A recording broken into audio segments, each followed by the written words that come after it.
जय श्री कृष्ण दोस्तों। आज के हमारे इस वीडियो में हम आपके लिए परिवर्तनी एकादशी की व्रत कथा लाए हैं।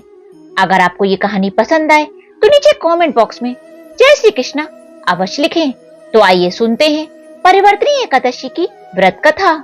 एक समय की बात है जब युधिष्ठिर महाराज ने भगवान श्री कृष्ण से पूछा, हे जनार्दन, भाद्रपद मास के शुक्ल पक्ष में कौन सी एकादशी आती है, वह इसका क्या महात्म्य है और इस दिन कौन से विग्रह की पूजा करनी चाहिए। भगवान श्री कृष्ण ने मंद मुस्कान के साथ उत्तर देते हुए कहा, हे राजन, भाद्रपद मास के शुक्ल पक्ष में आने वाली एकादशी को वामन एकादशी या परिवर्तनी एकादशी के नाम से जाना जाता है। ये विशेष एकादशी अत्यंत पुण्य प्रदान करने वाली है और भौतिक बंधन से मुक्त करने वाली होने के कारण इसे जयंती एकादशी के नाम से भी जाना जाता है। ये एकादशी इतनी पवित्र है कि इसके महात्म्य का श्रवण करने मात्र से ही व्यक्ति अपने पूर्व जन्मों के पाप कर्मों से मुक्त हो जाता है और जो व्यक्ति निष्ठापूर्वक इसका पालन करता है उसको अश्वमेध यज्ञ करने का पुण्य फल प्राप्त होता है।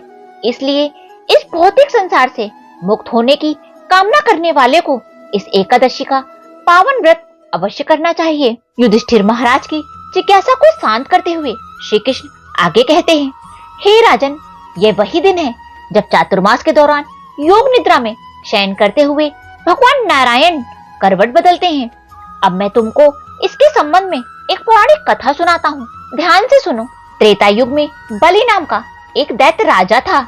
हालांकि उसका जन्म राक्षस कुल में हुआ था, लेकिन वह भगवान का परम भक्त था। वह ब्राह्मणों और गायों का सम्मान करता और भगवान की स्तुति करते हुए उसने कई यज्ञ किए थे। अपने पुण्य कर्मों से अर्जित शक्ति के माध्यम से एक बार उसने देवराज इंद्र को युद्ध में पराजित करके स्वर्गलोक पर अपना अधिकार स्थापित कर लिया। इसके परिणाम स्वरूप सभी देवतागण भगवान विष्णु के पास गए और उनसे प्रार्थना की कि वे उन्हें इस विपत्ति से मुक्त कराएं। देवताओं की प्रार्थना से प्रसन्न होकर भगवान श्री हरि ने वामन रूप में प्रकट होने का निर्णय लिया। इस प्रकार से भगवान श्री हरि बौने ब्राह्मण यानी वामन स्वरूप में माता अदिति के गर्भ से प्रकट हुए और बलि महाराज जहाँ अश्वमेध यज्ञ कर रहे थे उस स्थान पर पहुंच गए। वामन देव ने ब्राह्मण रूप में बलि महाराज से भिक्षा की याचना करी। वामन देव की याचना पर बलि महाराज ने बिना सोचे समझे उनको भिक्षा देने का संकल्प ले लिया। परिणाम स्वरूप भगवान वामन देव ने बलि महाराज से 3 पग भूमि दान में मांग ली। जब वामन देव भूमि नापने लगे तो उनका शरीर विशालकाय होने लगा। एक पग से उन्होंने सभी ग्रह, नक्षत्र, स्वर्गलोक एवं संपूर्ण ब्रह्मांड को नाप लिया और दूसरे पग से उन्होंने पृथ्वी लोक को आच्छादित कर लिया। यह देखकर वहां उपस्थित सभी लोग आश्चर्यचकित रह गए और भगवान की स्तुति करने लगे।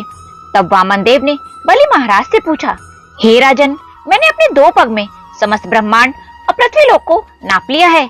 अब मैं अपने तीसरे पग की भूमि का दान कैसे प्राप्त करूं? तब बलि महाराज ने अत्यंत विनम्रता पूर्वक अपना सिर आगे कर दिया और वामन देव से प्रार्थना की कि वो अपना तीसरा पग उनके मस्तक पर रख दें। भगवान वामन देव ने अपना तीसरा पग बलि महाराज के मस्तक पर रखकर उन्हें पाताल लोक में भेज दिया। बलि महाराज की विनम्रता को देखकर वामन देव ने उन्हें वरदान दिया कि वे सदैव बलि महाराज के साथ पाताल लोक में निवास करेंगे।